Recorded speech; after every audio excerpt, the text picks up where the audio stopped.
ഒരു ദിവസം $70 million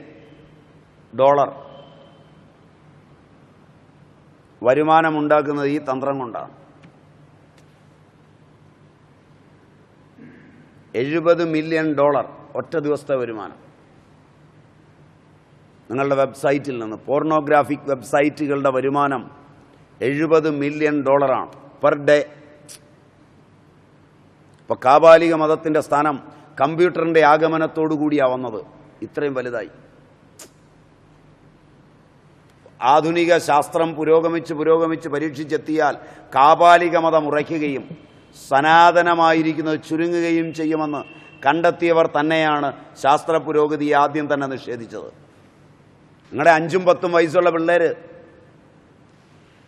cinema കാണുമ്പോഴും അത് TV കാണുമ്പോഴും, നിങ്ങളുടെ 5ഉം 10ഉം വയസ്സുള്ള പിള്ളേർ കമ്പ്യൂട്ടറിന് മുമ്പിൽ നിന്ന് എഴുന്നേക്കാതിരിക്കുമ്പോഴും അവർ ജന്മജന്മാന്തരമായി കൊണ്ടുവന്ന ഈ ചന്ദ്രകലാവിദ്യയെയാണോ ഉപാസിക്കുന്നതെന്ന് അറിയാതെ മകൻ മിടുക്കനാണെന്നൊന്നും കയറി പറയരുത്.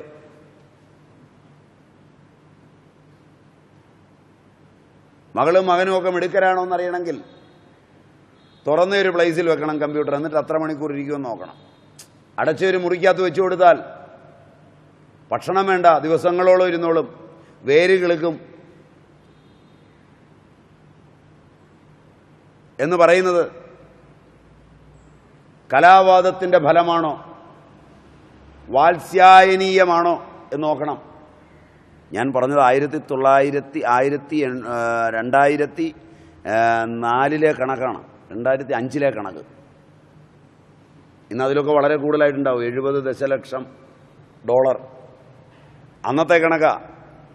ഒരു 3 കൊല്ലെങ്കിലുമായി, 5ഉം കഴിഞ്ഞ്. മിക്കവാറും അതിൻ്റെ ഒരു 10 ഇരട്ടിയായി കാണും. അതിലുണ്ട് നിങ്ങളുടെ സന്തോഷ് മാധവനും എല്ലാം. അപ്പം പിന്നെ കൂടുതൽ ഈ വിദ്യ പഠിച്ചവനാണെങ്കിൽ ഒരു സംയുക്ത സൈറ്റാണ് ഇട്ടിരിക്കുന്നതെങ്കിൽ ഒരുപാട് പേര് തെണ്ടും. ഇതൊന്നും നിങ്ങൾക്ക് കമ്പ്യൂട്ടർ വെച്ച് അറിയില്ല എന്ന് തോന്നുന്നു. Combined site. അവൻ വേറൊരുത്തനുമായി കമ്പൈൻ ചെയ്തിട്ട് വേറൊരുത്തൻ്റെ രഹസ്യ സൈറ്റിലാണ് കൊണ്ടുപോയി സാധനം ഇട്ടിരിക്കുന്നതെങ്കിൽ അവിടെ ഒളിച്ചു വെച്ചിരിക്കുന്ന സാധനം ഇവനെ കൂടുതൽ പീഡിപ്പിക്കുന്ന ഒരു സമയത്ത് മറ്റവൻ തുറന്നും കൊടുത്താൽ വെടിച്ചില്ല് പോലെ മന്ത്രിമാരുൾപ്പെടെ താഴെ വീഴും. അവൻ പൊട്ടനാണെന്ന് തോന്നുന്നില്ല. കാരണം വെച്ചാൽ എല്ലാ സാധനവും ഇപ്പോൾ ബാങ്കെല്ലാം കാലിയാക്കിയിട്ട് അവൻ്റെ ബാങ്ക് ലോക്കറുകളിൽ പ്രധാനപ്പെട്ടവരുടെ നീലകൾ മാത്രമേ ഉണ്ടായിരുന്നുള്ളൂ. ഒന്നുകിൽ വിവരമുള്ളവനോ അല്ലെങ്കിൽ വിവരമുള്ളവർ പിന്നിൽ നിൽക്കുന്നവനോ ആയിരിക്കും. അങ്ങനെ ഒരുത്തൻ കമ്പൈൻഡ് സൈറ്റ് ഇടണം തുടങ്ങിയിട്ടുണ്ടെങ്കിൽ, അതിനകത്ത് ഈ സാധനം മുഴുവൻ സൂക്ഷിച്ചിട്ടുണ്ടെങ്കിൽ, വളരെ അപകടകരമാകുന്നൊരു സമയത്ത് സൈറ്റ് തുറന്നു കൊടുക്കാനുള്ള ഓർഡർ ഉണ്ടെങ്കിൽ എത്ര പേർ ആത്മഹത്യ ചെയ്യേണ്ടി വരുമെന്ന് അന്നേ അറിയാൻ പറ്റുള്ളൂ. അത്തരം വിദ്യയായി കലാവിദ്യ, കലാവാദം. ആ കലാവാദമായി ഇന്ന് ലോകത്തിൻ്റെ ആധ്യാത്മിക രംഗത്ത് അരങ്ങ് തകർത്താടുന്നത്. ആളുകൾ എവിടെയൊക്കെ കൂടുമോ, ആളുകൾ എവിടെയെല്ലാം സംഘടിക്കുമോ, അവിടെയൊക്കെ ഈ ദുര്യോഗങ്ങളുണ്ടാവും. സ്വാഭാവികമാണത്. മനുഷ്യൻ്റെ ആധ്യാത്മികത ഏകർഷിയുടേതാണ്, ഒറ്റയ്ക്ക് സഞ്ചരിക്കുന്നതാണ്, തന്നിലേക്ക് തന്നെ തിരിയുന്നതാണ്. തന്നിലേക്ക് തിരിയാൻ കൂടെ ആരെയും കൂട്ടിക്കൊണ്ടു പോകാറില്ല. ഭൗതികമായ കച്ചവടങ്ങൾക്ക് പോകുമ്പോഴാണ് ഭയവും കൂടെയാളും വേണ്ടത്. ഭയമില്ലാതെ സഞ്ചരിക്കാവുന്ന ഏക രംഗം അവൻ്റെ ആത്മാവിലേക്കുള്ള തീർത്ഥയാത്രയാണ്. ആത്മാവിലേക്ക് തീർത്ഥയാത്രയ്ക്ക് പോകുന്നവൻ കൂടെയാളെ കൂട്ടാറില്ല. സമൂഹ പ്രാർത്ഥനകൾ നടത്തേണ്ടി വരുന്നില്ല. മതങ്ങൾ ഉണ്ടാക്കിയെന്ന് ജനങ്ങൾ അവകാശപ്പെടുന്ന ആചാര്യന്മാരെല്ലാം ആധ്യാത്മികതയിൽ സഞ്ചരിച്ചത് ഒറ്റയ്ക്കായിരിക്കെ അവരുണ്ടാക്കി തന്നതാണ് ഞങ്ങളുടെ മതമെന്ന് പറയുന്നത് അവരെ നിന്ദിക്കുന്നതിന് തുല്യമാണ്. അതുകൊണ്ട് ആത്മാവിൻ്റെ യാത്ര തനിച്ചാണ്. അവിടെ കൂട്ടായ്മയൊന്നുമില്ല. വല്ല ഭൗതികമായ കർമ്മവും ചെയ്യുമ്പോൾ മുതലാളിയും തൊഴിലാളിയും ഒക്കെ വേണം. അത് ഭൗതികമാണ്. അടപൂജിക്കാനും വടപൂജിക്കാനും ഉഴുന്നു വാങ്ങിക്കണം, അരയ്ക്കണം, അരി വാങ്ങിക്കണം, അരയ്ക്കണം, ഇല പറിക്കണം, അതിനൊക്കെ തൊഴിലാളി വേണം. കൂലി കൊടുക്കേണ്ടാത്തപ്പോൾ അനുയായി ഉണ്ടാവും. അതുകൊണ്ട് അടയുണ്ടാക്കാമെന്നും വടയുണ്ടാക്കാമെന്നും അല്ലാതെ ആധ്യാത്മികത ഉണ്ടാവില്ല. ഇത് തനിച്ചുള്ളൊരു യാത്രയാണ്. അതുകൊണ്ടാണ് ഈ വിദ്യ നിഷിദ്ധമായത്. കലാവാദം അതീവ നിഷിദ്ധമാണ്. ഈ തന്ത്രം ആചരിക്കുന്നവനും കൂടി കാബാലികനായി തീരും എന്നതിനാൽ ഇതിനെ കാപാലിക തന്ത്രമായി കണക്കാക്കേണ്ടതാണ്. കലാസാരം. ഈ തന്ത്രം താഴ്ന്ന വർണ്ണത്തിൽ നിന്ന് ഉയർന്നതിലേക്കുള്ള ഉത്കർഷമാണ്. അതിനുള്ള പഠിപ്പാണ്. തൻ്റെ ജന്മം താഴ്ന്നതാണ് എന്നൊരുത്തന് തോന്നിയാൽ ഉയരുന്നതിനുള്ള വഴികളാണ്. ഇതും വാമാചാരമാകുന്നു. കുണ്ടികാമതം, കുടികാസിദ്ധി, ഗൂഢഗുൽഫസിദ്ധി, പാതുകാസിദ്ധി, പാനപാത്രസിദ്ധി, ജപജ്ഞാനസിദ്ധി, ഇവയെ വിവരിക്കുന്ന ഈ തന്ത്രവും വാമാചാരം. പാതുകാസിദ്ധി എന്ന് പറഞ്ഞാൽ ചില പ്രത്യേകതരം പാതുകമിട്ടാൽ സ്ഥലാദേശം ഉണ്ടാവും എന്ന് പറഞ്ഞാൽ യാത്ര ചെയ്യാം. ഇവിടെ കാണുന്നയാൾ മറ്റൊരിടത്തെത്തും. അത് സ്ഥലാദേശമാണ്. അതിനുള്ളൊരു വിദ്യ, ഒരു ശാസ്ത്രം. അതും വാമാചാരമാണ്. ജപജ്ഞാനസിദ്ധി, അതിന് ക്രമമായി ഉയർന്നുകൊള്ളും. അതിനെ ആഗ്രഹിച്ചു വരുമ്പോൾ ഒരുപാട് പേരെ ഹിംസിച്ചിട്ടേ കടന്നു പോവുള്ളൂ. പെട്ടെന്ന് ഉയരുന്നതെല്ലാം ഒരുപാട് പേർക്ക് ഉപദ്രവം ഉണ്ടാക്കിയിട്ടുള്ള ഉയർച്ചയാണ്. ക്രമമായി ഉയരുന്നത് നാച്ചുറലായിട്ടങ്ങ് ഉയരും. എങ്ങനെയാണോ ബാല്യം കഴിഞ്ഞ് കൗമാരം വന്നോളും. ബാല്യത്തിൽ കൗമാരം വരുത്തിയാൽ സംഗതി പെശകാവും.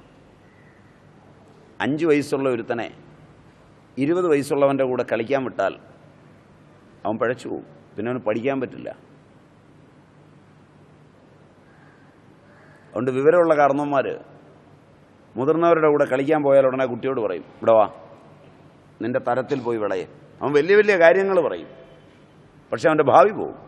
വളരെ വയസ്സായവരോടൊപ്പം എപ്പോഴും സമ്പർക്കമൊക്കെ പുലർത്തി അവരോട് തമാശയൊക്കെ പറഞ്ഞ് കുഞ്ഞ് മൂവ് ചെയ്യുകയാണെങ്കിൽ ഇപ്പോൾ പറഞ്ഞാൽ തല്ലു വാങ്ങിക്കും. മക്കളോടാ പറയുന്നത്. അച്ഛൻ പോയി പണി നോക്കാമെന്ന് പറയും. എൻ്റെ കുഞ്ഞ് ഞാൻ തീരുമാനിച്ച പോലെ ജീവിപ്പിച്ചോളാം എന്ന് പറയും. അതുകൊണ്ട് പഴയ ആളുകളാണെങ്കിൽ പറയും അത് ക്രമമായി വളരണം. ഇപ്പോൾ 5 വയസ്സുള്ള കുഞ്ഞ് 30 വയസ്സുള്ള കാരണവരോടൊപ്പവും, 60 വയസ്സുള്ള കാരണവരോടൊപ്പവും, 25 വയസ്സുള്ള ചെറുപ്പക്കാരനോടൊപ്പവും ചെറുപ്പക്കാരിയോടൊപ്പവും ഒക്കെ കളിച്ചും ചിരിച്ചുമൊക്കെ ഇരുന്നാൽ ചിലപ്പോഴൊക്കെ ഇടയ്ക്ക് പത്രത്തിൽ വാർത്ത വരും, അധ്യാപകൻ ദുഷിപ്പിച്ചു, അവർ പീഡിപ്പിച്ചു എന്നൊക്കെ പറഞ്ഞ് വാർത്ത വരും. അവരാണോ പീഡിപ്പിച്ചത്, ഈ കൊച്ചൻ അങ്ങോട്ട് ശ്രമിച്ചതാണോ എന്നറിയണമെങ്കിൽ അവൻ്റെ മനസ്സ് വളരുകയും ശരീരം വളരാതിരിക്കുകയും ചെയ്യുമ്പോൾ വൈകല്യങ്ങൾ ഒരുപാടുണ്ടാവും.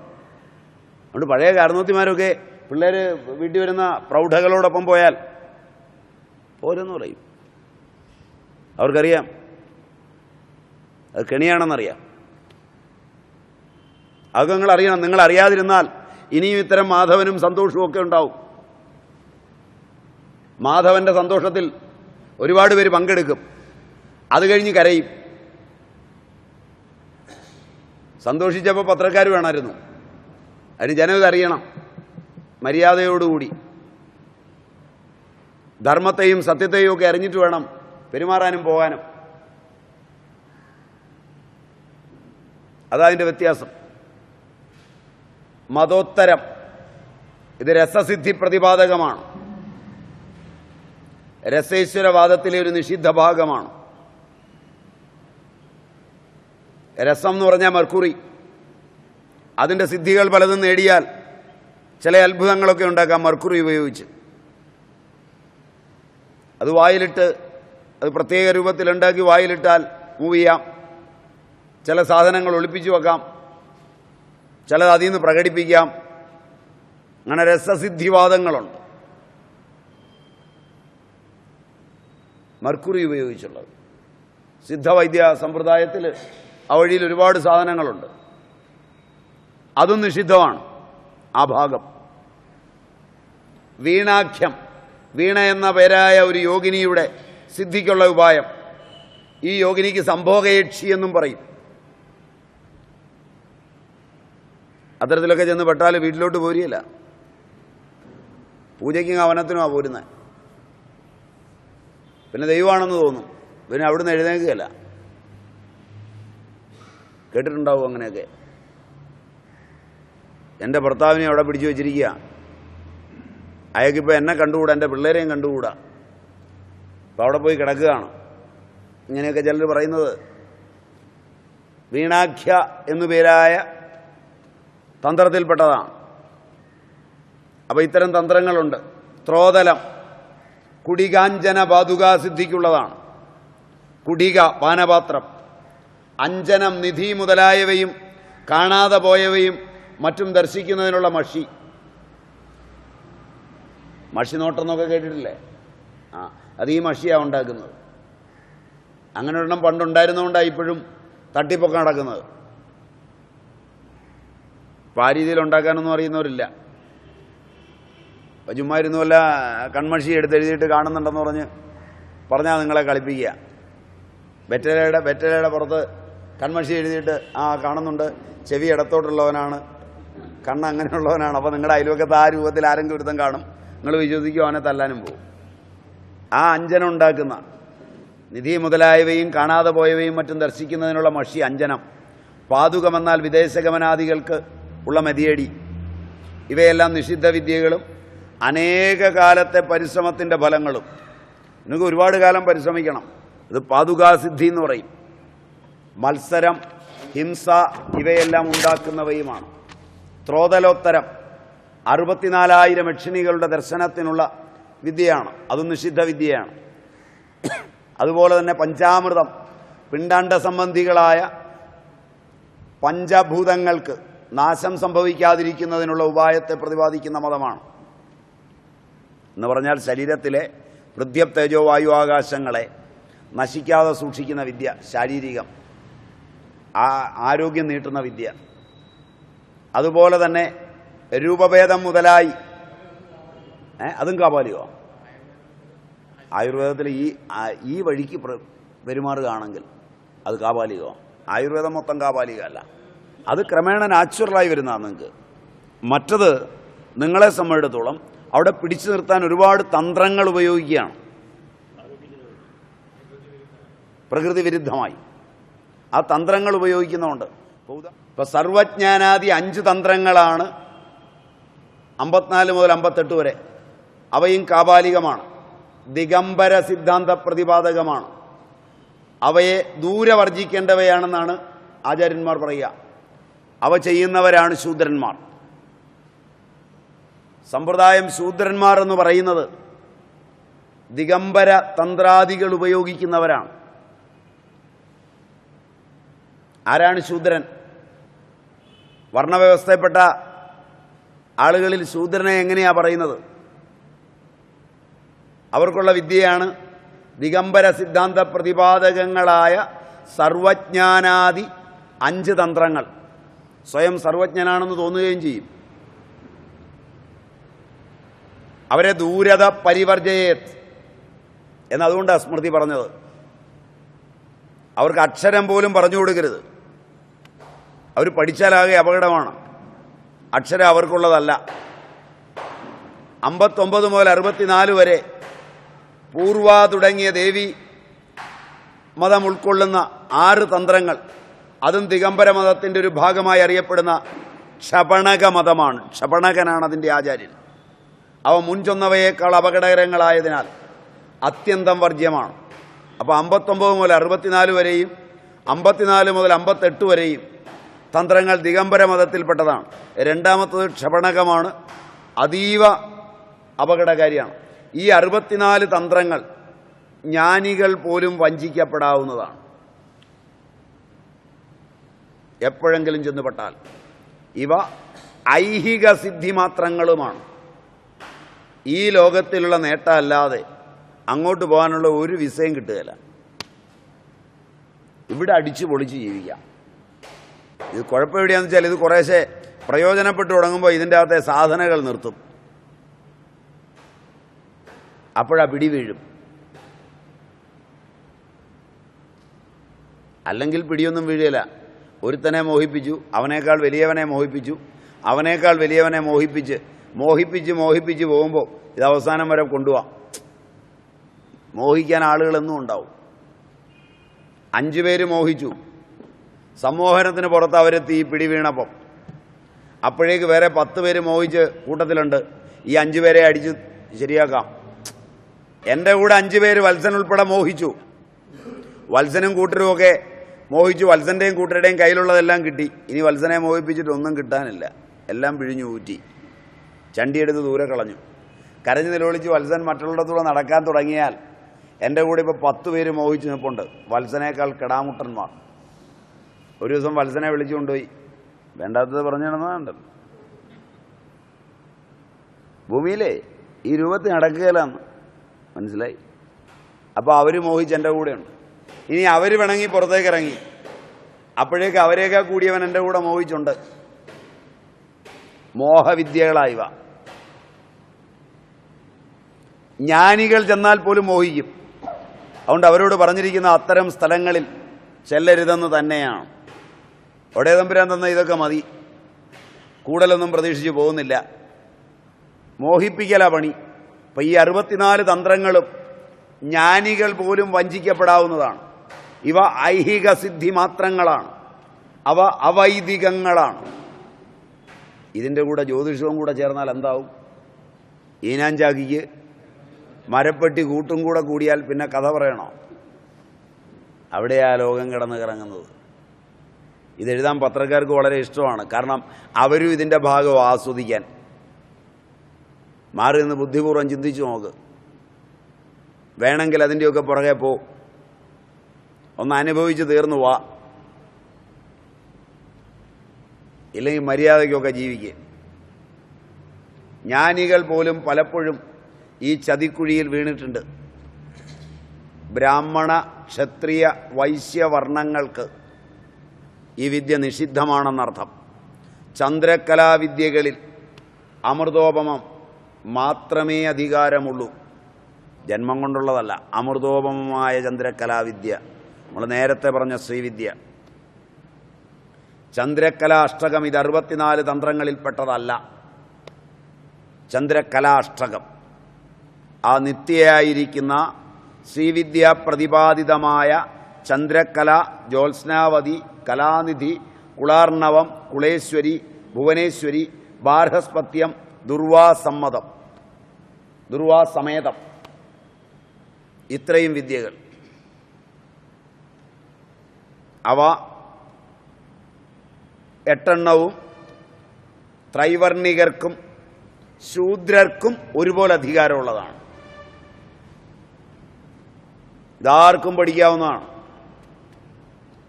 ഇത് പഠിച്ചാൽ അപകടമില്ല. അത് പഠിപ്പിക്കുന്നതിന് ബ്രാഹ്മണാദികൾക്ക് സവ്യമാർഗവും ശൂദ്രാദികൾക്ക് അപസവ്യമാർഗവുമായി നിരൂപണം ചെയ്തിട്ടുമുണ്ട്.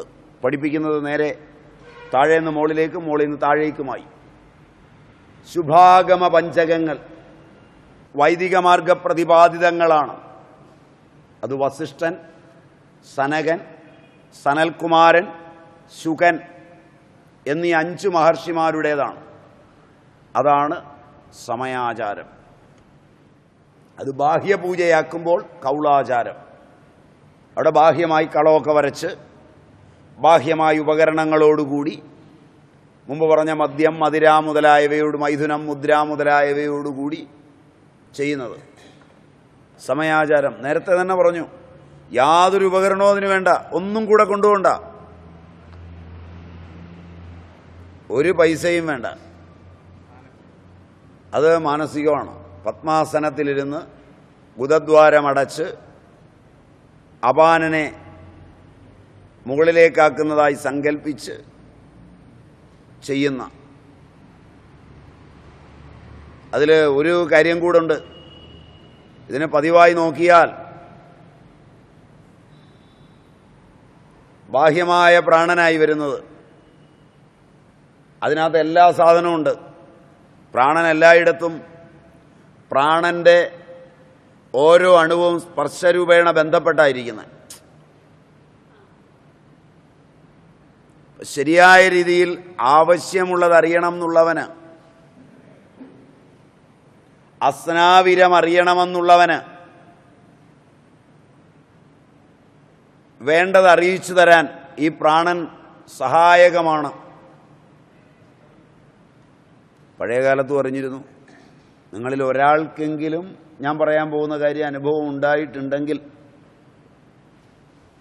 കുട്ടിക്കാലത്ത് സമ്മതിക്കുക, 8ലോ 7ലോ 5ലോ 4ലോ ഒക്കെ പഠിക്കുമ്പോൾ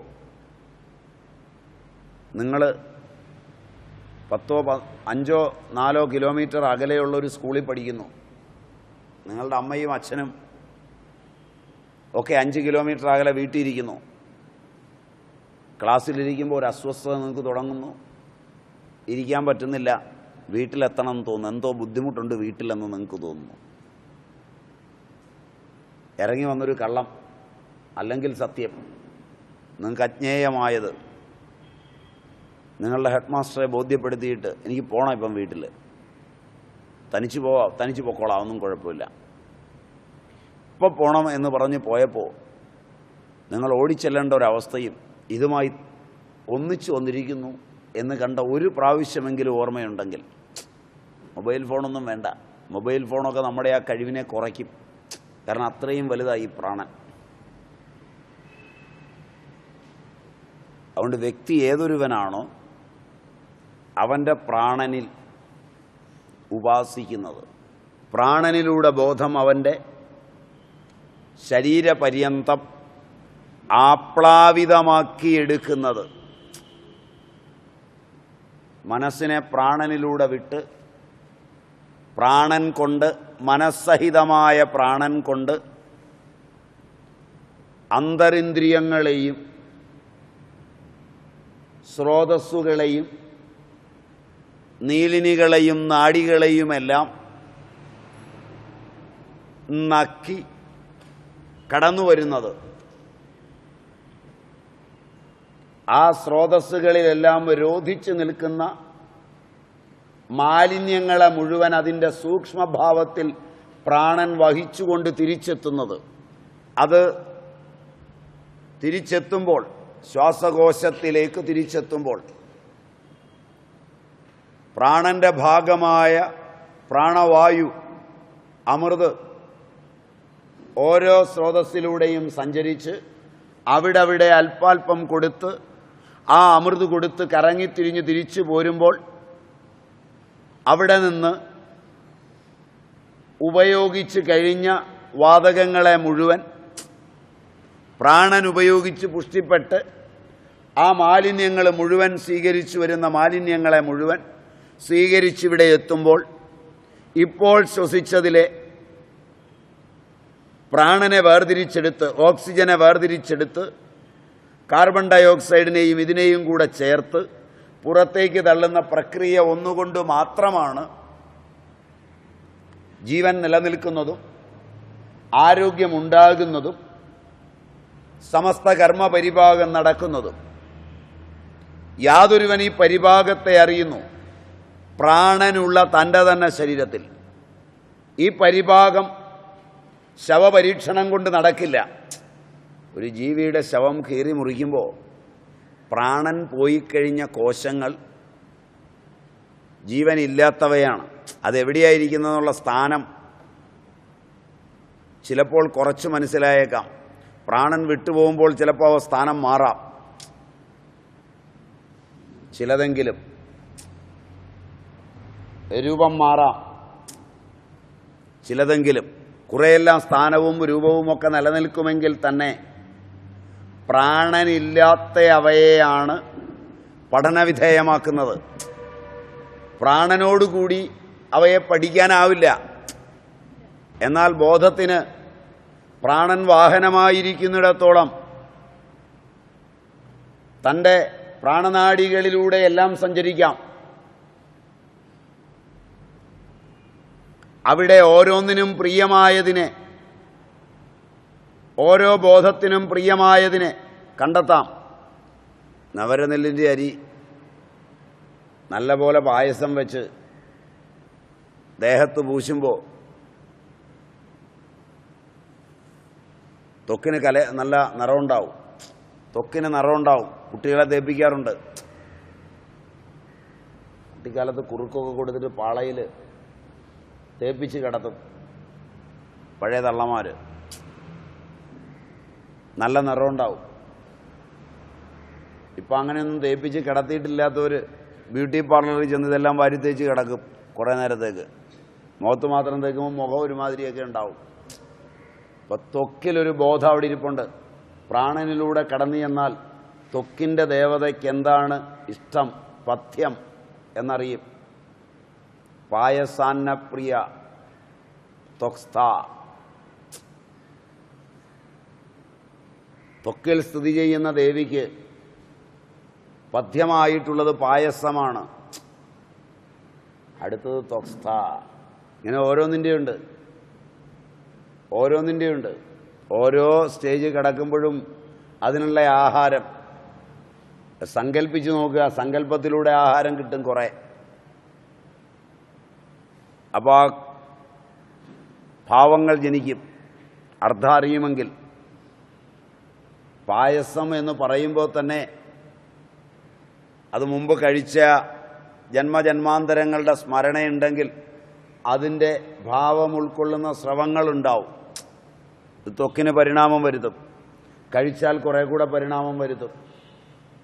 അപ്പോൾ ഏതാഹാരവും സങ്കല്പിക്കുമ്പോൾ സ്രവങ്ങളുണ്ടാവും. ത്വക്കിന് നിറം കൊടുക്കുന്ന ഒരഗ്നിയുണ്ട്.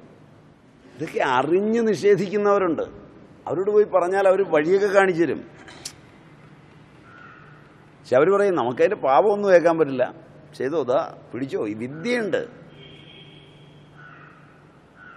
അവർ സ്വയം വഞ്ചിക്കപ്പെടാൻ ഇഷ്ടപ്പെടുന്നില്ല എന്ന് മാത്രം. കാശൊന്നും വേണ്ട.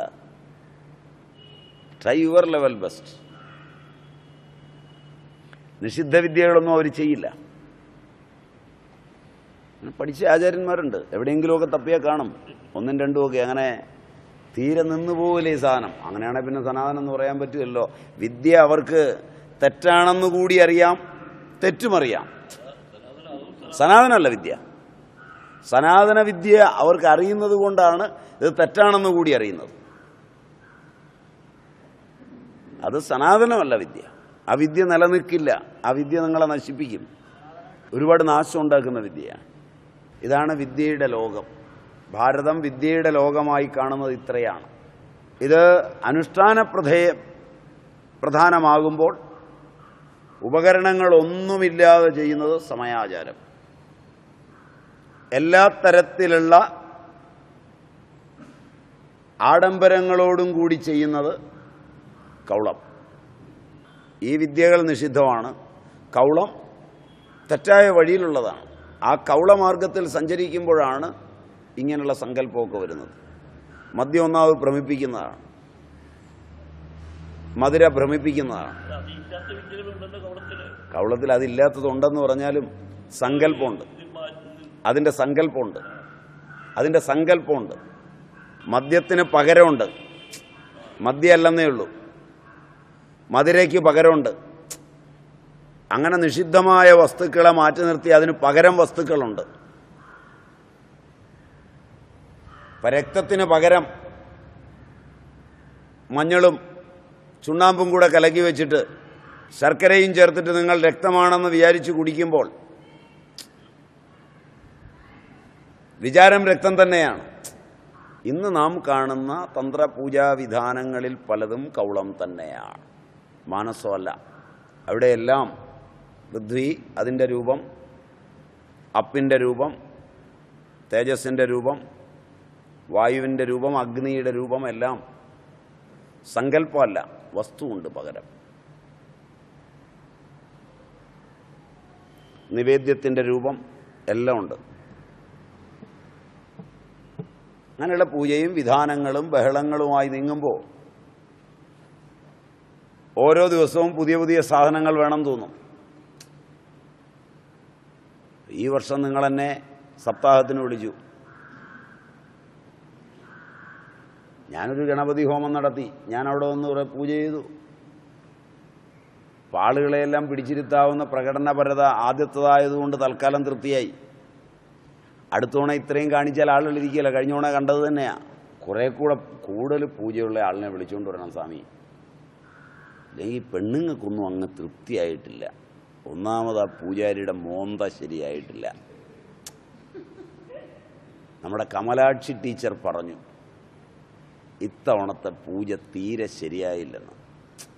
സ്വാമിജി പൂജാരി കുറച്ചുകൂടെയൊക്കെ മെച്ചമായിരിക്കും. ആ വായനക്കാരുടെ ഇടയിൽ കാര്യം നന്നായി വായിക്കുന്നുണ്ട്, ഒരു കോന്തനിരിപ്പുണ്ട്. അയാൾ ശരിയായിട്ടില്ല എന്നാണ് ടീച്ചർ പറഞ്ഞത്. അയാളെ ഒന്ന് മാറ്റണം. ബാക്കി വലിയ കുഴപ്പമൊന്നുമില്ല. പിന്നെ നമുക്ക് ഇത്തവണ കഴിഞ്ഞ വർഷത്തെ പോലെ പോരാ. രുക്മിണി സ്വയംവരത്തിനൊരു പകിട്ട് പോരായിരുന്നു. നാദസ്വരത്തിൻ്റെ കുറവുണ്ടായിരുന്നു, പക്കമേളവില്ലായിരുന്നു. മാത്രമല്ല, കഴിഞ്ഞ തവണ നമ്മൾ വെറുതെ അങ്ങ് രുക്മിണി സ്വയംവരം നടത്തിയുള്ളൂ. അടുത്ത തവണ നമുക്ക് ശരിയായൊരു കല്യാണ പന്തലിൽ ഒറിജിനൽ ജീവനുള്ള കൃഷ്ണനെയും രാധയും തന്നെ കല്യാണം കഴിപ്പിക്കണം. എൻ്റെ പിള്ളേർ റെഡിയാണ്. ഇങ്ങനെ ഇത് കൂടിക്കൂടി വരും. അപ്പം ഇതിങ്ങനെ കൂടും. ഈ മാർഗത്തിൽ പോയി കുറയുകയില്ല, ശാന്തമാവില്ല, തീർച്ചയാണ്. അത് പോരാ ഇത് പോരാ എന്ന അശാന്തി ഇങ്ങനെ വന്നുകൊണ്ടിരിക്കും. കാരണം മനസ്സ് കാമതപ്തമാണ്. ഒന്ന് വേഗം ചെയ്യേ, സംഗതി നടത്താറായിരിക്കുന്നു. തോരണമൊന്നും കെട്ടിയത് ശരിയായിട്ടില്ല, കഴിഞ്ഞ ഓണ കെട്ടിയ പോലെ ആവരുത്, അവിടെ നോക്കണം ഇവിടെ നോക്കണം, ശരിയല്ല. ദിവസേന കഴിഞ്ഞ ഓണ നമ്മൾ കെട്ടിയ വാഴക്കൊല അവസാനമായപ്പോഴേക്ക് അതിൻ്റെ ഇലയൊക്കെ കരിഞ്ഞു. തോണെ അത് വരരുത്. ഓരോ ദിവസവും കൊല മാറണം, തേങ്ങാക്കൊല മാറണം. ഒടുവിലും അടുക്കുമ്പോൾ പറയും തേങ്ങാക്കൊല. പുറത്തൊരു വിശേഷണ ഇടയ്ക്കുള്ളത് ചേർത്തോണം. അതുകൊണ്ട് ഇതൊന്നുമല്ല സനാതനധർമ്മമെന്നെങ്കിലും മനസ്സിലാക്കാൻ ഒരു ഇൻട്രഡക്ഷൻ എന്ന നിലയിൽ ഇത് മനസ്സിലായിട്ടുണ്ടെങ്കിൽ, അപ്പോൾ ആദ്യം എന്തല്ല സനാതനധർമ്മമെന്ന് നമ്മൾ പറഞ്ഞു, ഓർമ്മയുണ്ടാവും. എന്താണ് സനാതനധർമ്മമെന്ന് വിവരിച്ചു. അതിൽ ബാഹ്യാചാരജമായിരിക്കുന്ന കൗളം, ആന്തരപൂജാരതിയായിരിക്കുന്ന സമയാചാരം, സമയാചാരം സർവത്ര സർവദാ പൂർണ്ണവും, അതിൽ ചക്രദർശനം സിദ്ധിച്ചവൻ സനാതനധർമ്മിയുമാണ്. കൗളത്തിലും ചക്രദർശനം സിദ്ധിക്കും. പക്ഷേ അതിൽ ഹിംസയുടെ മുറിപ്പാടുകളുണ്ട്. അത് ക്ലിഷ്ടമായ വഴിയാണ്. മാത്രവുമല്ല, മദ്യാദികളിൽ രതിയുണ്ടാവും. ആദ്യം അല്പമൊന്ന് ചടങ്ങിന് രുചിക്കും, കുറേ കഴിയുമ്പോൾ അതേ നിൽക്കുകയില്ല. പിന്നെ ആ വേഷമൊക്കെ കെട്ടിയാണ് നിൽക്കുന്നതെങ്കിൽ തൽക്കാലത്തേക്ക് പൂസറിഞ്ഞുകൊള്ളണമെന്നില്ല. പക്ഷെ എങ്കിലും അത് ആരോഗ്യത്തെയും ആനന്ദത്തെയും ബാധിക്കാതിരിക്കില്ല.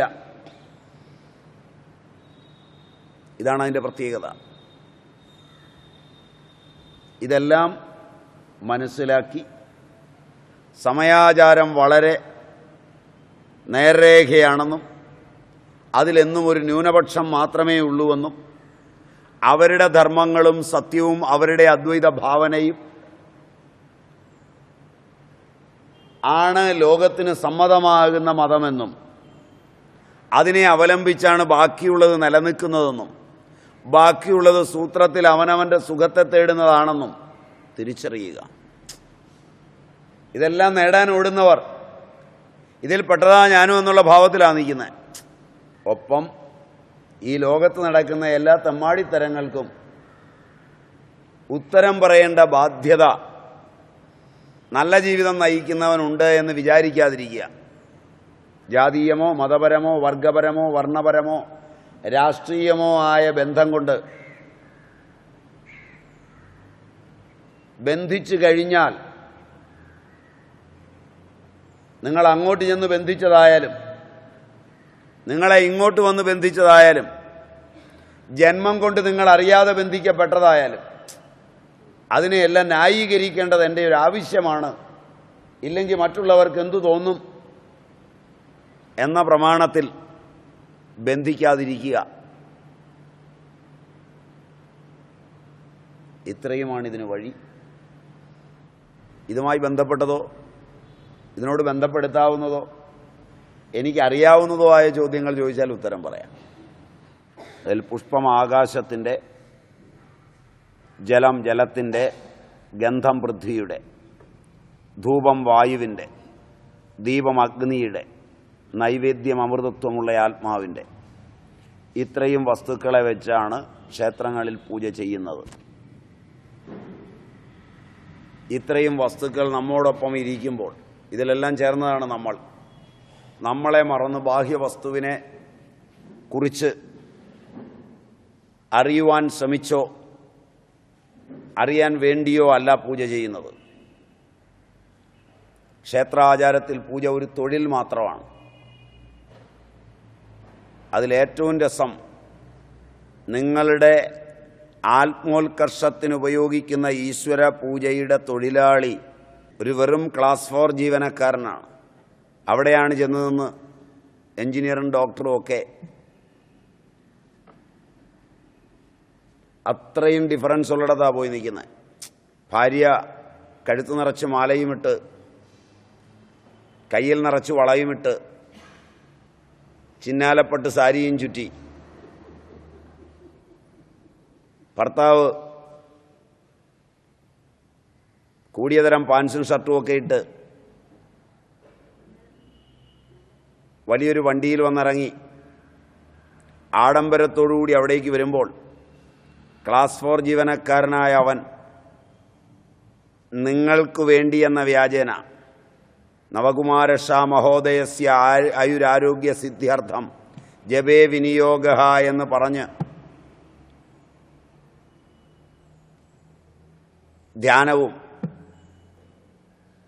ധ്യാനശ്ലോകവും ജപിച്ച് അംഗന്യാസ കരാന്യാസങ്ങളും ചെയ്ത് നിങ്ങൾക്കായി കൂലിക്ക് ചെയ്യുമ്പോൾ നിങ്ങളുടെ ആ രൂപവും ഭാവവും മട്ടും പ്രകൃതവും നിങ്ങൾക്ക് അവൻ്റെ മുകളിലെ ഉദ്യോഗസ്ഥനായ സ്വീകാര്യം മനസ്സിലായില്ല മാനേജർ മുതലായവരുടെ മേലുള്ള പിടിയും അവർ തന്നെ നിങ്ങൾക്കുള്ള പ്രസാദാദികളൊക്കെ തരാൻ വേണ്ടി തയ്യാറായി നിൽക്കുന്നതും കാണുമ്പോൾ ആ നീചന്മാരുടെ പീഡനം ഏറ്റുവാങ്ങുന്ന ഈ ശാന്തിക്കാരൻ നിങ്ങൾ നന്നാകാൻ അവിടെ അർച്ചിക്കുമെന്ന് വിചാരിക്കുന്നുവെങ്കിൽ നിങ്ങൾ ലോകത്തിലെ 1-ാം നമ്പർ പൊട്ടനായിരിക്കണം. ആ ഇടനിലക്കാരൻ പ്രാർത്ഥിക്കുവാൻ വേണമെന്നുള്ളത് സെമറ്റിക് സമ്പ്രദായത്തിൻ്റെ പത്രമാണ്. നേരിട്ട് പ്രാർത്ഥിക്കുന്ന സമ്പ്രദായമാണ് ഞാൻ പറഞ്ഞ സമയാചാരം. അത് സനാതനധർമ്മമാണ്. പക്ഷേ ആ സനാതനധർമ്മം മാറി വന്നത് സെമറ്റിക് സമ്പ്രദായത്തിലേക്കുള്ള വഴിമാറ്റമാണ്. നിങ്ങളുടെ പേരുകൾ ഇന്ന് സനാതനികൾ ഉപയോഗിച്ച ഹൈന്ദവ നാമധേയങ്ങളാണെങ്കിലും നിങ്ങളിന്ന് സെമറ്റിക്കായി മതപരിവർത്തനം ചെയ്യപ്പെട്ട് കഴിഞ്ഞു. ഗുരു അന്നേരം പുരോഹിതനോ ഈശ്വരനെ കാണിച്ചു കൊടുക്കുന്നവനോ അല്ല. നിങ്ങൾക്കറിയാൻ വയ്യാത്ത ആ സന്ദേശം പറഞ്ഞു തരിക മാത്രം. പിന്നെ പണിയെടുക്കേണ്ടത് നിങ്ങളാണ്. പണിയെടുത്തില്ലെങ്കിൽ ഗുരു പറഞ്ഞതെന്നൊന്നും പറഞ്ഞുകൊണ്ട് അവിടെ ഇരുന്നാലൊന്നും കിട്ടുകയില്ല. ഈശ്വരനിലേക്ക് അടുപ്പിക്കലല്ല, നിങ്ങൾക്കറിയാത്തൊരു തത്വം പറഞ്ഞു തരുന്നു. പിന്നെ നിങ്ങളോട് പറയുക അവസാനം അയാൾ ഗുരു ആണെങ്കിൽ യഥേച്ഛസി തഥാ ഗുരു, ഇഷ്ടം പോലെ ചെയ്തോളാൻ, നിന്റെ വിധി പോലെ വരും. അങ്ങനെയാണ് ഭഗവാൻ ഗീതയിൽ കൃഷ്ണനും പറഞ്ഞത്. വിമർശിത അശേഷേണ യഥേച്ഛസി തഥാ ഗുരു. ഞാൻ പറയാനൊക്കെ ഉള്ളത് പറഞ്ഞു, നീ ഇനി വിമർശിച്ച് നോക്കി ശരിയാണെന്ന് തോന്നിയത് ചെയ്യടാ. നീ ചെയ്യുന്നത് നോക്കിയിരിക്കാനും നിന്നെ ചുമന്നുകൊണ്ട് നടക്കാനും ഒന്നും നമുക്ക് നേരമില്ലടാ കുഞ്ഞേ എന്ന് പറയുന്നൊരു വാക്ക്. നിൻ്റെ സകല പാപങ്ങളും പുണ്യങ്ങളും ഒക്കെ നീ ഉത്തമനാണെങ്കിൽ ഞാൻ നോക്കും ആ ഔന്നത്യത്തിൽ. അതുകൊണ്ട് ഇടനിലക്കാരൻ ആവശ്യമില്ല. പിന്നെ ഇടനിലക്കാരൻ വരുമ്പോൾ നിങ്ങൾക്ക് വിവരമില്ല. വിവരമുള്ളവർ ചോദിച്ചിട്ടുണ്ട്. പണ്ട് വോൾട്ടയർ ആണെന്ന് തോന്നുന്നു, മരണക്കിടക്കുകയാണ്. ഒപ്പീസ് ചൊല്ലാൻ വന്നു 2 അച്ഛന്മാർ. 2 പേര് കയറി വന്നിട്ട് പറഞ്ഞു, നിങ്ങൾ അങ്ങ് അവിടുന്ന് വന്നാൽ ഹെവൻലി ഫാദറിൻ്റെ അടുക്കൽ നിന്ന് വന്നാണെന്ന്, ഡയറക്റ്റ് റിക്രൂട്ട്മെൻ്റ് ആണെന്ന് പറഞ്ഞു. നിങ്ങൾ പോകാൻ സമയമായി, അതുകൊണ്ട് എവിടുന്നാണ് വരുന്നതെന്ന് ചോദിച്ചു വോൾട്ടയർ. പറഞ്ഞു ഇങ്ങനെ അവിടുന്ന് അയച്ചതാന്ന് പറഞ്ഞു, കർത്താവ് അയച്ചതാന്ന് പറഞ്ഞു. നേരിട്ടുള്ള നിയമനാന്ന് പറഞ്ഞു കേന്ദ്രത്തിൽ നിന്ന്. പക്ഷെ ഇയാളാളും എടുക്കാനായതുകൊണ്ട് പറഞ്ഞു ഷോ മീ യുവർ ക്രെഡൻഷ്യൽസ്. അവിടുന്ന് അയച്ചതല്ലേ, സമ്മതപത്രം കാണിക്കുക എന്ന് പറഞ്ഞു. ഇവിടെ തമ്പുരാൻ്റെ അടുക്കൽ നിന്ന് നേരിട്ട് വരികയാണെന്ന് പറഞ്ഞാൽ സമ്മതപത്രം ചോദിക്കണം. അതിനാദ്യം വിവരം ഉണ്ടാവണം. നിങ്ങളൊരു സമ്മതപത്രവും ചോദിക്കാതെ എല്ലാവരെയും ചുമക്കും. അതുകൊണ്ടായി അബദ്ധമൊക്കെ പറ്റുന്നത്. ചോദിക്കാൻ പഠിക്കണം.